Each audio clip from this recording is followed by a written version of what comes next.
అందరికి కూడా నా హృదయపూర్వక వందనాలండి. అందరు బాగున్నారా? దేవునికి స్తోత్రములు. దేవుడు మనతో మాట్లాడాలని ఉద్దేశిస్తున్నప్పుడు దేవుడి మాటలు మనము విందామండి. దేవుడు నాతోనే మాట్లాడుచున్నాడు అని మనం అనుకున్నప్పుడు దేవుడు డైరెక్టర్గా మనతోనే వాక్యము రీతితో మనతో మాట్లాడతాడండి. ఎందుకంటే మాట్లాడే దేవుడు మన దేవుడు కాబట్టి, ఆశ్చర్య కార్యములు దేవుడు చేయబోచున్నాడు కాబట్టి, సంతోషకరముగా దేవుడి మాటలు మనం విని ముందుకు నడుస్తామని చెప్పేసి దేవుడి పేరట మీకు మనవి చేసుకుంటున్నాను. యోహాను సువార్త 21వ అధ్యాయం 15వ వచనంలో దేవుడు మాట్లాడుచున్నాడు. వారు భోజనము చేసిన తరువాత యేసు సీమోను పేతురు చూసి, యోహాను కుమారుడు అయిన సీమోను, వీరికంటే నీవు నన్ను ఎక్కువగా ప్రేమించుచున్నావా అని అడుగగా, అతడు అవును ప్రభువా, నేను నిన్ను ప్రేమించుచున్నానని నీవే ఎరుగుదువని ఆయనతో చెప్పెను. చూడండి, యేసు ప్రభు వారు మరి పేతురుని అడుగుచున్నాడండి, అందరికంటే ఎక్కువగా నన్ను నువ్వు ప్రేమిస్తున్నావా అని. భోజనమైన పిమ్మట ఏమవుతుందండి? మరి చూడండి, మనము కూడా ఎవరైనా బంధువులు మన ఇంటికి వచ్చినప్పుడు మరి చక్కగా భోజనం చేసిన తర్వాత అంతా అయిపోయిన తర్వాత మనం మాట్లాడుకుంటాం, మంచి చెడులు వాళ్ళతో మనం మాట్లాడి తెలుసుకుంటాము. అలాగే యేసు ప్రభు వారు కూడా మరి ఆ యొక్క విందు అయిపోయిన తర్వాత, ఆ యొక్క భోజనం అయిపోయిన తర్వాత మరి పేతురుని ఏమని అడుగుతున్నాడు తెలుసా? నువ్వు అందరికంటే నన్ను ప్రేమిస్తున్నావా అని చెప్పేసి అడుగుతున్నాడండి. దానికి బదులు మరి ఆ యొక్క భక్తుడు ఏమని ఇస్తున్నాడు తెలుసా? నిజమే ప్రభు, నేను నిన్ను ప్రేమిస్తున్నాను, అది నీవే ఎరుగుదువు అని చెప్పేసి మరి దేవునికి తను సమాధానం చెప్తున్నాడండి. చూడండి, మనము నిజముగా దేవుణ్ణి ప్రేమిస్తున్నామా? మనకు ఒక ప్రశ్న అండి, నిజముగా దేవుణ్ణి మనం ప్రేమిస్తున్నామా? లేదు, దేవా నిన్ను ప్రేమిస్తున్నాము అని మనం మోసగించుకుంటున్నామా లేకపోతే మోసపరుచుకుంటున్నామా అన్నది ఒక్కసారి తెలియపరచుకోవాలండి. నిజముగా దేవుణ్ణి మనం ప్రేమిస్తే దేవుడు ఏం చేస్తాడు తెలుసా? అత్యధికముగా నిన్ను ఆశీర్వదిస్తానని చెప్తున్నాడు, నిన్ను బలపరుస్తానంటున్నాడు, ఆశ్చర్య కార్యములు దేవుడు ఏం చేస్తానంటున్నాడు, మిరాకిల్ నీ జీవితంలో చేస్తానంటున్నాడు. చూడండి, మనం ఈ దేవుణ్ణి ప్రేమించక ఎవరినెవరినో ఈ లోకంలో మనం ప్రేమిస్తుంటామండి. చూడండి, మనము భర్తని భార్య, భార్యను భర్తను, లేదా తల్లిదండ్రులు బిడ్డల్ని తల్లిదండ్రులు ఇలా ప్రేమించుకుంటూ పోతారు. కానీ నిజముగా ఒక్క క్షణం మనం ఆలోచిస్తే దేవుణ్ణి నిజముగా మనం ప్రేమిస్తున్నామా? ఇది దేవుడు మనల్ని ప్రశ్నిస్తున్నాడు, నువ్వు నన్ను ప్రేమిస్తున్నావా అని అడిగినప్పుడు మనం ఏం సమాధానం చెప్పగలమండి? నిజంగా దేవుణ్ణి నువ్వు ప్రేమిస్తే శ్రమ కలిగినను, కష్టము కలిగినను, బాధ కలిగినను, హింస కలిగినను, వేదన కలిగినను కూడా దేవుణ్ణి ఏం చేస్తావు తెలుసా? నువ్వు ప్రేమిస్తూ ఇది నన్ను ఆశీర్వాదకరంగా దేవుడు నడిపిస్తాడు, దేవుడు నన్ను విడిచిపెట్టలేదనే నమ్మకంతో ఆ శ్రమల్లోనే దేవుణ్ణి మనం ప్రేమించే వారిగా ఉంటామని చెప్పేసి మరి లేఖనాలు తెలియపరుస్తున్నాయండి. ఏ విధముగా నువ్వు దేవుణ్ణి ప్రేమిస్తున్నావు? మరి పేతురుని దేవుడు అడిగినట్లుగా మనల్ని కూడా దేవుడు అడగబోతున్నాడు అండి. లేఖనాల ద్వారా దేవుడు అడగబోతున్నాడు, దైవజనుల ద్వారా దేవుడు అడగబోతున్నాడు, కళల ద్వారా, స్వరము ద్వారా, వాక్యముతో దేవుడు మనతో మాట్లాడుచున్నప్పుడు మనము నిజముగా దేవుణ్ణి ప్రేమిస్తున్నామా? నిజముగా దేవుణ్ణి ప్రేమిస్తే దేవుడు మనల్ని ఏం చేస్తాడన్నది లేఖనాలు చూసుకుందామండి.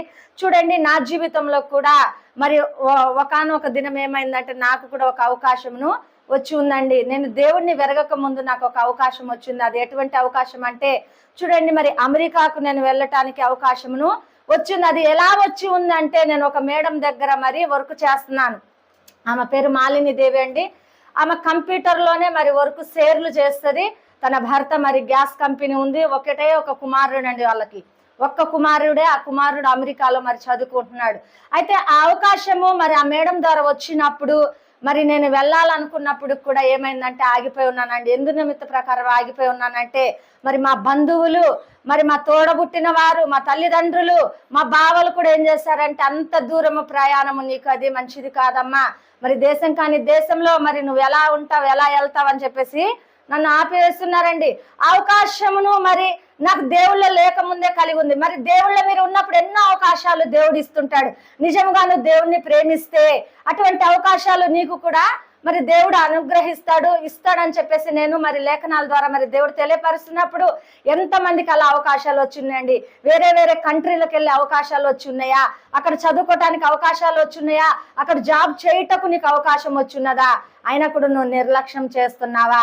ఒక్కసారి నువ్వే పరీక్షించుకోవాలండి. మరి అటువంటి అవకాశం నాకు వచ్చినప్పుడు నేను వెళ్దామని సిద్ధపడినప్పుడు చూడండి, మరి అతను ఆ యొక్క కుమారుడు, మరి ఆ మేడంకి ఒకే ఒక కుమారుడు ఉన్నప్పుడు అతను ఏం చేశాడంటే సొంత చెల్లె వల్లే నన్ను చూసుకోవడానికి మరి ఏం చేశాడంటే, రామ్మ నా దగ్గరికి, నేను ఏదో ఒక జాబ్ నీకు ఇప్పిస్తాను, నాతో పాటు ఉండు కానీ అన్నప్పుడు మరి నేను వెళ్తానికి సిద్ధపడినప్పుడు మరి నన్ను అందరూ ఆపివేసి ఉన్నారండి.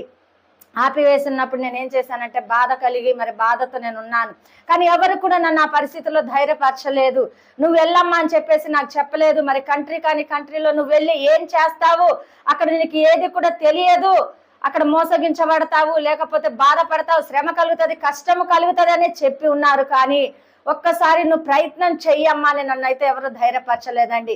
ఇప్పుడు దేవుళ్ళలోకి నేను వచ్చినప్పుడు అనేక మంది కూడా నన్ను ధైర్యపరుస్తున్నారు. ఎందుకు ధైర్యపరుస్తున్నారు తెలుసా? దేవుడి పేరిట వారు ఏం చేస్తున్నారంటే నన్ను ధైర్యపరుస్తున్నారు. నువ్వు అది చేయగలవు, అది నువ్వు చేస్తావు అని చెప్పేసి ధైర్యపరుస్తున్నారు. ఎవరో కాదండి, మా దైవజనులు, మరి నా భర్తే మరి నాకు చాలా ధైర్యముగా మరి ధైర్యపరుచుకుంటూ అది నువ్వు చెయ్యగలవు అని చెప్పేసి తను ధైర్యపరుస్తున్నారు. చూడండి, మరి దేవుణ్ణి వెరగనప్పుడు నన్ను ధైర్యపరిచేవారు ఎవరూ లేరు. మరి దేవుణ్ణి వెరిగినప్పుడు నన్ను ధైర్యపరచుటకు మరి దేవుడు నాకంటూ ఒక మనిషిని అనుగ్రహించున్నాడు. అలాగే మీ జీవితంలో కూడా నిజముగా నువ్వు దేవుణ్ణి ప్రేమిస్తే, నేను నిజంగా దేవుణ్ణి ప్రేమిస్తున్నాను కాబట్టి దేవుడు నా మంచి చెడులు మరి చూస్తున్నాడు కాబట్టి ఎక్కడ ఉంటే మరి క్షేమమో, ఏం చేస్తే క్షేమమో అని చెప్పేసి నాకేం చేస్తున్నాడు తెలుసా? నా భర్త రూపంగా దేవుడు నడిపిస్తున్నాడు. ఎంతమందికి మరి అలా తోడై ఉంటున్నారండి దేవుడు. ఎంతమంది మరి దేవుణ్ణి ప్రేమిస్తుంటే దేవుడు అలా ఆ విధముగా మిమ్మల్ని నడిపిస్తున్నారు అన్నది ఒకసారి గమనించుకోవాలండి. నిజంగా దేవుడు ఆ విధంగా నడిపిస్తుంటే మీరు నిర్లక్ష్యం చేస్తే ఆ పొరపాటు ఎవరిదండి?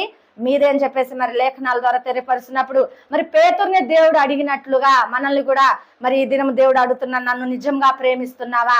నిజంగా దేవుణ్ణి ప్రేమిస్తే దేనికైనా కూడా ఎదుర్కొని ముందుకు నడుస్తారండి. అది శ్రమ వైపు కానీ, కష్టం వైపు కానీ, దేని వైపు కానీ కూడా చూడక, ఆర్థిక పరిస్థితుల వైపు కూడా నువ్వు చూడక ఏం చేస్తావు అంటే నిజంగా నువ్వు దేవుణ్ణి ప్రేమిస్తే దేవుడి మాట వింటూ నువ్వు నడుస్తావు అని చెప్పేసి మరి లేఖనాలు తెలియపరుస్తున్నాయి. మరి చూడండి, అపోస్తుల కార్యము 20వ అధ్యాయము 28వ వచనంలో కూడా దేవుడు మాట్లాడుచున్నాడు. దేవుడు తన స్వరక్తమిస్సి సంపాదించిన తన సంఘమును కాయుటకు పరిశుద్ధాత్మ మిమ్మును దేని యందు అధ్యక్షులుగా ఉంచెనో ఆ యావత్తు మందను గూర్చియు మీ మట్టుకు మిమ్మును గూర్చియు జాగ్రత్తగా ఉండుడి. చూడండి, ఇక్కడ ఏం చేస్తున్నాడండి? మంద అంటే ఏంటండి? మరి మంద అంటే కాయువారు ఎవరు? మరి దైవజనులు.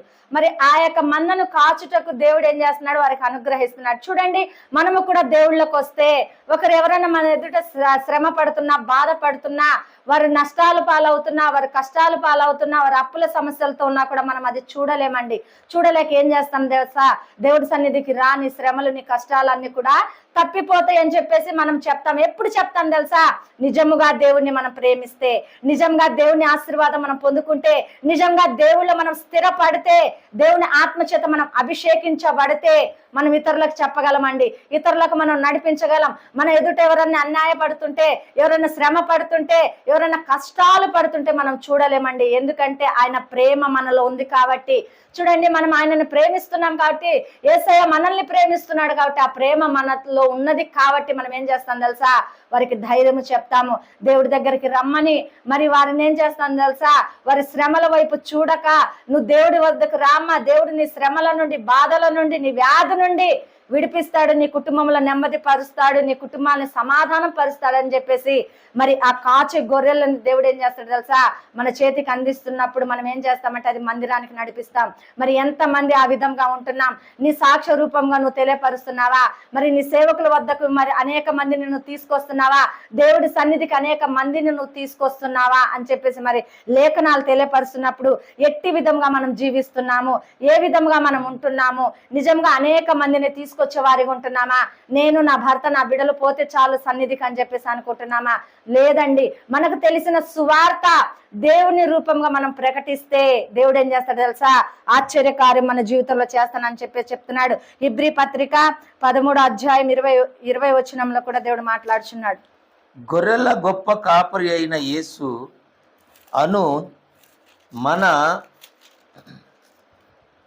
ప్రభువును నిత్యమైన నిబంధన సంబంధమగు రక్తమును బట్టి మృతులలో నుండి లేపిన సమాధానకర్తయగు దేవుడు యేసుక్రీస్తు ద్వారా తన సృష్టికి అనుకూలమైన దానిని మనలో జరిగించుచు ప్రతి మంచి విషయములోనూ తన చిత్త ప్రకారము చేయుటకు మిమ్మును స్థిరపరచునుగాక. యేసుక్రీస్తుకు యుగయుగములు మహిమ కలుగునుగాక. ఆమేన్. ఆమేన్. దేవునికి స్తోత్రం అండి. మరి యేసయ్య మన కొరకు ఏం చేశాడండి? తన ప్రాణాలు త్యాగము చేసి మన కొరకు ఏం చేశాడు? ఆఖరి రక్తపు బొట్టు వరకు మన కొరకు కాచి ఉన్నాడండి. మరి ఆయన రక్తంలో కడగబడిన ప్రతి ఒక్కరు కూడా ఏం చేయాలంటే దేవుని వైపు మనం తిరిగి దేవుడి కొరకు మనం సాక్షులుగా ఉన్నప్పుడు ఆయన మహిమ ఏమవుతుందండి అంటే యుగ యుగములకు కూడా ఆయన మహిమపరచబడును అని చెప్పేసి మరి లేఖనాలు తెలియపరుస్తున్నాయి. ఏ విధంగా మనల్ని దేవుణ్ణి మహిమపరచగలుగుతున్నాము, ఏ విధంగా దేవుణ్ణి మనం గణపరచగలుగుతున్నాం అన్నది ఒకసారి మనం తెలుసుకోవాలండి. లేఖనాల ద్వారా దేవుడు మాట్లాడుచున్నప్పుడు లేఖనాలు దేవుడి సొత్తు అయి ఉన్నది కాబట్టి, దేవుడి మాట లేఖనాలై ఉన్నది కాబట్టి మరి లేఖనాలతో దేవుడు మాట్లాడుచుంటే అది నాతోనే దేవుడు మాట్లాడుతున్నాడు. నేను ఇంకా ఏదో సరి చేసుకోవాలా, దేవుళ్ళో నేను బలపరచబడలేకపోతున్నాను, దేవుళ్ళో నేను కట్టబడలేకపోతున్నాను, దేవుడి యొక్క ఆశీర్వాదం నేను చూడలేకపోతున్నాను అని చెప్పేసి మనం గమనించుకుంటే ఈ లేఖనాలన్నీ కూడా దేవుడు నెరవేరుస్తానని చెప్తున్నాడండి. ఆఖరి రక్తపు బొట్టు వరకు కూడా మన కొరకు ఆయన ధార పోసి ఉన్నాడు. ఎందుకంటే దేవుడు మనల్ని ఆయన సురక్షితమైన రక్తము ద్వారా ఏం చేశాడంటే కడుక్కొని పరిశుద్ధపరచుకొని మనల్ని ఘనపరచుట కొరకు ఆయన మనల్ని కొని ఉన్నాడు. కాబట్టి ఆయన రక్తానికి మనం సాక్ష్యం ఇవ్వగలుగుతున్నామా? ఆయన సిలువ వేయబడినప్పుడు మనం సాక్ష్యం ఇవ్వగలుగుతున్నామా? లేదా నాకెందుకులే, నాకేం అవసరంలే అని చెప్పేసి మనము మరి ఎక్కడున్న వారికి అక్కడ ఉంటున్నామా అన్నది ఒకసారి తెలుసుకోవాలండి. అమూల్యమైన రక్తము మన కొరకు కార్చబడి ఉన్నది కాబట్టి యుగ యుగముల కొరకు ఆయన కొరకు ఏం చేయాలంటే మనము సాక్షులుగా నిలబడినప్పుడు ఆయనకు మహిమ ఘనత దేవుడు అనుగ్రహిస్తానని చెప్పి చెప్తున్నాడు. ఎందుకంటే దేవుడికి ఒక్కరికే మహిమ ఘనత రాదండి. ఎవరైతే సాక్ష్యం చెప్తారో, ఎవరైతే ఆయనలో ఉండి నడుస్తారో వారందరినీ కూడా దేవుడు ఏం చేస్తాడంటే మరి ఘనపరుస్తాడు, మహిమపరుస్తాడు, ఆశ్చర్య కార్యములు దేవుడు చేస్తానంటున్నాడు. మరి మొదటి పేతురు రాసిన పత్రిక 2వ అధ్యాయం 25వ వచనంలో చూసుకుందాం. మీరు గొర్రెల వలె దారి తప్పిపోతిరి గాని ఇప్పుడు మీ ఆత్మల కాపరియు అధ్యక్షుడునైన ఆయన వైపునకు మళ్ళీ ఉన్నారు. చూడండి, మనం ఏమవుతున్నామంట? గొర్రెల వలె తప్పిపోతున్నామంట. ఎప్పుడు తప్పిపోతున్నాం తెలుసా? మనకు శ్రమ కలిగినప్పుడు, మంచి ఉద్యోగం రానప్పుడు, గర్భఫలం లేనప్పుడు, మన కుటుంబంలో ఆశీర్వాదకరంగా లేనప్పుడు, లేదా మనం ఫలించలేనప్పుడు ఏమవుతుందంటే గొర్రెలు తప్పిపోయినట్లుగా తప్పిపోతున్నామండి. చూడండి, ఒక కాపరి గొర్రెల్ని కాస్తున్నప్పుడు ఆ గొర్రెలన్నీ కూడా ఒక దారిలో నడుస్తాయండి? నడవవు. అటోటి ఇటోటి ఇటోటి అటోటి మరి నడుస్తున్నప్పుడు మరి ఆ గొర్రెల కాపరి ఏం చేస్తాడంటే ఒక బెత్తం, ఒక కట్టె తీసుకొని సరైన మార్గంలోకి మరి ఆ గొర్రెలను నడిపించినట్లుగా దేవుడు కూడా ఏం చేస్తున్నాడు తెలుసా? ఆయన మహిమ చొప్పున మనం దారి తప్పిపోకుండా ఆయన ఆత్మ చొప్పున మనల్ని ఏం చేస్తున్నాడు తెలుసా? సరైన మార్గంలో దేవుడు నడిపిస్తున్నాడండి. ఆ శ్రమ వైపు చూడక, బాధ వైపు చూడక, కష్టం వైపు చూడక నా వైపు చూడమ్మా అని చెప్పేసి దేవుడు ఏం చేస్తున్నాడు తెలుసా? గొర్రెల వలె తప్పిపోకుండా మరి దేవునికి మనము ప్రేమించే బిడల వైపుగా మనం ఉండటానికి ఏం చేస్తున్నాడంటే దేవుడు మనల్ని నడిపిస్తున్నాడు. ఆశ్చర్య కార్యములు దేవుడు మన ఎడల జరిగిస్తున్నప్పుడు ఆత్మకు మనం సాక్షులై ఉండాలని చెప్పేసి దేవుడు చెప్తున్నాడండి. పరిశుద్ధాత్మకు మనం ఏం చేయాలి? సాక్షులై మనం నిలబడి ఆయన సన్నిధిలో మనం బలముగా నిలబడితే దేవుడు ఏం చేస్తాడు తెలుసా? మన చెయ్యి దేవుడు విడిచిపెట్టనని చెప్తున్నాడండి. ఎంత నువ్వు కృంగిపోయినా కూడా, ఏ సారిపోయినా కూడా, మరి గుంటలో పడుతున్న సమయానికైనాను దేవుడు నీ చెయ్యి పట్టుకుంటే దేవుడు ఏం చేస్తాడు తెలుసా? నిన్ను విడవనని చెప్పేసి చెప్తున్నాడండి. నీ కష్టం శ్రమ కలిగినప్పటికీ కూడా నిన్ను విడవక నిన్ను బలపరిచే దేవుడు నడిపిస్తానని చెప్పేసి చెప్తున్నాడు.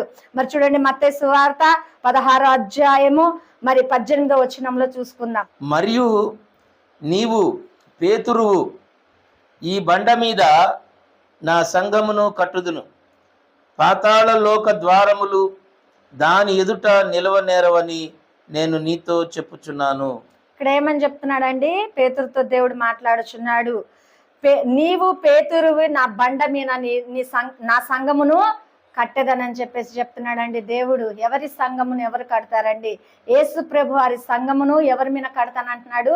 పేతురు మీద కడతానంటున్నాడు. చూడండి, సంఘముకు మనం బలమైన పునాదుల వల్ల ఉంటే మన సంఘపు పునాదులు ఏమవుతాయండి? బలపరచబడతాయి అంటున్నాడు. పేతురు మీద మరి దేవుడు సంఘము కడతానంటే మరి పేతుర్ని మరి పడుకోబెట్టి సంఘం కట్టడం కాదండి. అతను ఏంటంటే పేతురు అంటే కేప అన్నట్లుగా చూడండి, ఆ యొక్క విశ్వాసంలో తను నడుస్తున్నప్పుడు ఆ విశ్వాసము చేత సంఘము కట్టబడును అని చెప్పేసి మరి లేఖనాలు తెలియపరుస్తున్నాయి. నీ శ్వాసము ద్వారా నీ సంఘము కట్టబడును, నీ శ్వాసము చేత నువ్వు బలపరచబడుదువు, నీ శ్వాసము చేత నువ్వు సాక్ష్యం ఇచ్చుదు అన్నట్లుగా మరి చూడండి, నువ్వు సంఘానికి క్రమంగా నడుస్తుంటే, దైవజనుని మాట వింటూ దేవుని మాట వింటూ నువ్వు నడుస్తుంటే నువ్వు కూడా ఒక సంఘంలో ఒక పునాది వల్ల నిలబెడతావు అని చెప్పేసి దేవుడు చెప్తున్నాడండి. మరి పేతురు మీద మరి సంఘమును కడతానని చెప్పేసి దేవుడు చెప్పినప్పుడు మరి నువ్వు ఒక పాత్ర వలె నా సన్నిధిలో ఉంటావని చెప్పేసి మరి పేతురుతో చెప్తున్నప్పుడు మరి దేవుడు కూడా మనతో మాట్లాడతలేడా? దేవుడు నానా విధాలుగా మనతో మాట్లాడతలేడా? అయినా మనం లోబడలేకపోతున్నామేమో, కొన్ని సందర్భాలను బట్టి దేవుడి మాట మనం ఆలకించలేకపోతున్నామేమో, దేవుళ్ళకి వెళ్తే శ్రమ కలుగుతుంది, బాధ కలుగుతుంది అని చెప్పేసి మనం అనుకుంటున్నామేమో. దేవుడు నాతోనే మాట్లాడుచున్నాడు అన్నప్పుడు ఆ శ్రమ అయినను బాధ అయినను నువ్వు సులువుగా ఏమవుతుంది దాటి ముందుకు వెళ్ళగలవు అని చెప్పేసి మరి లేఖనాలు తెలియపరుస్తున్నప్పుడు దేవుణ్ణి మనం ఏం చేయాలంటే నిజంగా దేవుణ్ణి ఆరాధించాలా, బలపరచాలా. మరి పేతురుతో మాట్లాడిన దేవుడు మనతో కూడా దేవుడు మాట్లాడుచున్నాడు. మనతో కూడా మరి బలపరచుట కొరకు దేవుడు మనతో మాట్లాడుచున్నప్పుడు నీ మీద కూడా దేవుడు సంఘమును కట్టబోతున్నాడు. నీ మీద కూడా దేవుడు ఏం చేయబోతున్నాడు? ఆశీర్వాదకరముగా నడిపించబోతున్నాడు. కానీ దేవుడు ఒకటే అడుగుతున్నాడండి, నిజముగా నువ్వు నన్ను ప్రేమిస్తున్నావా? నిజముగా దేవుని చేత మనము ప్రేమించబడితే లేదా దేవుణ్ణి మనము ప్రేమిస్తే దేవుడు ఏం చేస్తాడు తెలుసా? సంఘానికి ఒక పునాది రాయి వల్ల మనం కడతానని చెప్పేసి దేవుడు చెప్తున్నాడండి. మరి సంఘంలో కట్టబడిన సంతోషం ఎంతో గొప్పదండి, ఆనందం ఎంతో గొప్పదండి. మరి సియోనులో దేవుడు మనం ఏం చేస్తాడు తెలుసా? నిలబెడతానని చెప్పి చెప్తున్నాడు. సియోను అంటే ఏంటండి? దేవుని యొక్క మందిరము, దేవుని యొక్క సంఘమును. ఆ సియోన్లోకి మనం వచ్చినప్పుడు ఎంత సంతోషకరంగా దేవుడు మనల్ని నిలబెడతాడు తెలుసా? ఎన్ని బాధలు, ఎన్ని శ్రమలు గృహంలో ఉన్నప్పటికీ కూడా మరి మందిరంలో అడుగు పెట్టినప్పుడు ఆ శ్రమలు, బాధలు కూడా మనం మర్చిపోయే విధముగా మరి సంతోషం ఎక్కడుంటదండి? దేవుని సన్నిధిలో ఉంటది. కాబట్టి దేవుడి సన్నిధికి మనము దూరము కాకూడదండి. మీ జీవితంలో కూడా దేవుడు ఎన్నో మార్లు మాట్లాడి ఉండొచ్చు, లేదా ఇది చేయమ్మా, అది చేయమ్మా, అక్కడికి వెళ్ళమ్మా, ఇక్కడికి వెళ్ళమ్మా అని మాట్లాడినప్పుడు మీ పిరిగితనాన్ని బట్టి, లేకపోతే మీరు ఏం చేస్తున్నాడు బలహీనులను బట్టి, లేకపోతే ఆర్థిక పరిస్థితులను బట్టి మీరు ఏం చేస్తున్నారంటే వెళ్ళలేకపోతున్నారేమో. ధైర్యంగా ఈరోజు మరి దేవుని సన్నిధిలో కూర్చొని ప్రార్థన చేయి. దేవుడు చెప్పాడు అంటే కంపల్సరీగా నువ్వు ఎక్కడున్నా, ఏ ప్రాంతంలో ఉన్నా కూడా దేవుడు నిన్ను హెచ్చిస్తాడని చెప్పేసి మరి దేవుడు మాట్లాడుచున్నప్పుడు, దేవాతి దేవుడు మన కొరకు మాట్లాడుచున్నప్పుడు మరి దేవుడి మాటకు లోబడితే దేవుడు ఏం చేస్తాడు తెలుసా? మనల్ని బహుగా ఆశీర్వదించి బహుకార్యములు మన పట్ల జరిగిస్తానని చెప్పేసి దేవుడు చెప్తున్నాడు. మరి ఈ లేఖనాలు దేవుడు దీవించునుగాక. మరి ఎవరు మరి దేవుడిని ప్రేమిస్తున్నారు? నిజముగా మరి దేవుడిని మనం నిజంగా ప్రేమించిన వెడలైతే మనకు శ్రమలు, బాధలు వచ్చినప్పటికీ కూడా, హింసలు వచ్చినప్పటికీ కూడా మరి తట్టుకొని మరి దేవుణ్ణి ప్రేమిస్తుంటే మనము ఆ శ్రమల వైపు చూడక దేవుని ముఖ స్వరూపం వైపు చూసుకుంటూ మరి మనం ముందుకు వెళ్తాం. కాబట్టి నిజముగా నేను దేవుణ్ణి ప్రేమించాలనుకుంటున్నాను, నిజంగా ఈ దినము నేను దేవుణ్ణి ఆరాధించాలనుకుంటున్నాను, దేవుణ్ణి నిజముగా నేను ప్రేమించాలి అనుకుంటున్న ప్రతి ఒక్కరు కూడా ఈ ప్రార్థనలో మరి ఏకీవించండి. ప్రార్థన చేసుకుందాము. మహాగణుడా, పరిశుద్ధాత్ముడా, జీవాధిపతి, నేను స్తుతిస్తున్నాను, నేను ఘనపరుస్తున్నాను ప్రభువా. అయ్యా, నా జీవితంలో కూడా నా తండ్రి ఎన్నో మార్లు ప్రభువా అవకాశాలు వచ్చినప్పటికీ కూడా అవకాశాలు కొలది నా తండ్రి మేము ప్రార్థన చేస్తూనే ఉన్నాము. నీ కృప చేతను ప్రభా నువ్వు మాట్లాడినట్లు నా తండ్రి నాయన అనేక ప్రాంతాలలో నా తండ్రి, అనేక దేశములలో కూడా నా తండ్రి మా స్వరమును వినపడే విధముగా మీరు చేస్తున్న విధానం బట్టి నీ వందనాలు, స్తోత్రములు చెల్లిస్తున్నా. నీ కృప ఉంటే ప్రభా, నీ కనికరం ఉంటే నాయన, నీ చిత్తం అవుతే అనేక కంట్రీలలో అడుగుపెట్టే అవకాశమును కూడా మాకు ఇవ్వబోచున్నందుకే స్తోత్రములు చెల్లిస్తున్నా దేవా. అదే విధంగా అనేక బిడ్డలు నా తండ్రి చదువు కోసం అనేక దేశాలకు వెళ్ళాలని ఆలోచిస్తున్నాయన, వారు ఎన్నో మార్లు ప్రయత్నం చేస్తూ వెనక్కి అవుతున్న బిడ్డల్ని ధైర్యపరచమని ప్రార్థిస్తున్నా. వారి ఆర్థిక పరిస్థితులన్నీ కొట్టివేయబడునుగా కానీ ప్రార్థిస్తున్నాము దేవా. అయా, చదువు కోసం ద్వారములు తెరవబడును గాక. వారు ఏ ఏ కంట్రీలలో వెళ్ళాలనుకుంటున్నారో ఆ కంట్రీలలో ద్వారములు తెరవబడును గాక నాయన. వారు రాస్తున్న ఎగ్జామ్స్లలో పాస్ అవును గాక, వీసా నాయన సకలంలో వచ్చును గాక, యేసు నామంలో వారి లోన్లు శాంక్షన్ అవును గాక. యేసు నామములో వారు అడుగుపెట్టి ప్రతి స్థలమును కూడా ఆశీర్వదించబడునుగా కానీ ప్రార్థిస్తున్నాం తండ్రి. నీకు వందనాలు. ఆయా ఉద్యోగస్తులు నాయన, ఉద్యోగాలు చేస్తున్న ప్రతి బిడ్డ కూడా నాయన, వేరే కంట్రీలలో ఉద్యోగం కొరకు ప్రయత్నం చేస్తున్నప్పుడు ప్రభా, అది ఏ దేశమైనా ఏ ప్రాంతమైనా కూడా నాయన, యేసు నామములో వారి ఉద్యోగములు నా తండ్రి వచ్చును గాక. యేసు నామములో నా తండ్రి వారికి అక్కడ జాబులు దొరుకును గాక. యేసు నామములో నీ ద్వారములు తెరవడును గాక అని ప్రార్థిస్తున్నాము తండ్రి. నీకు ఆశ్చర్య కార్యములు జరిగించండి, మహిమపరచుకోండి, నూతన కార్యములు జరిగించమని ప్రార్థిస్తున్నాము తండ్రి. నీకు వందనాలు నాయన. ఈ ప్రార్థనలో ఎవరెవరైతే ఏకీభిస్తున్నారో ప్రభా, అయ్యా వారు ఎక్కడ వారైనా ఎచ్చట వారైనా కూడా ప్రభా, అయ్యా అదిగో నా తండ్రి అనేకమైన భాషలు ఉంటున్నాగా నాయన, అది ఏ భాష వారైనా ఏ కులమైన ఏ మతమైనా కూడా యేసు నామములో ద్వారములు తెరవబడును గాక నాయన. వారికి ఎటువంటి ఇరుకులున్నా, ఎటువంటి ఇబ్బందులున్నా, ఎటువంటి కష్టమున్నా కూడా యేసు నామములో తొలగిపోవును గాక అని ప్రార్థిస్తున్నాము తండ్రి. నీకు వందనాలు. అయ్యా వారిని బలపరచండి, వారి ఇరుకులలో విశాలపరచమని ప్రార్థిస్తున్నాము నాయన. వారికి కావాల్సిన సమృద్ధైన ఆశీర్వాదంతో నింపబడును గాక అని ప్రార్థిస్తున్నాం తండ్రి. నీకు వందనాలు. అక్కడ చదువుకుంటున్న బిడ్డల్ని మీరు జ్ఞాపకం చేసుకోండి, ఉద్యోగాలు చేస్తున్న బిడ్డల్ని జ్ఞాపకం చేసుకోండి నాయన. ఆయా గృహాలలో ఉన్న బిడ్డల్ని జ్ఞాపకం చేసుకోండి, గర్భిణీ స్త్రీలను జ్ఞాపకం చేసుకోండి, నూతనంగా వివాహంలో జరుగుతున్న బిడ్డల్ని జ్ఞాపకం చేసుకోండి నా తండ్రి. నీకు వందనాలు, స్తోత్రములు ప్రభువా. అయ్యా ఇదిగో నా తండ్రి నాయన, బిడ్డలు నా తండ్రి చిన్న చిన్న బిడ్డలు ఉంటున్నాగా మీరు బలపరచండి, కార్యములు జరిగించండి, ఆశ్చర్య కార్యములు జరిగించమని ప్రార్థిస్తున్నాము తండ్రి. నీకు వందనాలు. అయ్యా ఇదిగో మహిమపరచుకోండి, నూతన కార్యములు ప్రతి ఒక్కరి గృహాలలో మీరు జరిగించి నీ చిత్తం నెరవేర్చమని ప్రార్థిస్తున్నాం తండ్రి. నీకు వందనాలు, స్తోత్రములు ప్రభా. ఎంతమంది అయితే ఈ ప్రార్థనలో ఏకీవిస్తున్నారో, ఎంతమంది అయితే నాయన ఈ ప్రార్థన సారంగా అనుసరిస్తున్నారో, వారి జీవితంలో నూతన కార్యములు, బలమైన కార్యములు జరిగించమని నాయన, వారు కూడా నా తండ్రి మనస్ఫూర్తిగా నిన్ను ప్రేమించి నీ ఆశీర్వాదముకు నా తండ్రి కర్తలు అవుటకు సహాయం దయచేయండి. వారిపైన నా తండ్రి నాయన మీరు సంఘములు కట్టబడును గాక, సంఘములలో సాక్షులుగా నిలబడును గాక నా తండ్రి. నశించిపోతున్న ఆత్మలు నాయన సంఘము వైపు నడిపించబడును గాక అని ప్రార్థిస్తున్నాం. నీ కృప కాపుదల నుంచి మీరు మహిమపరచుకొని ఈ వాక్యం అనేకమైన జీవితములలో నెరవేర్చి మీరే ఫలింపు దయచేసి ఆశ్చర్యకార్యములు, బహుకార్యములు జరిగించమని యేసు నామములో అడిగి ప్రార్థిస్తున్నాను పరమ తండ్రి. ఆమేన్. మీ అందరికి నా హృదయపూర్వక వందనాలండి.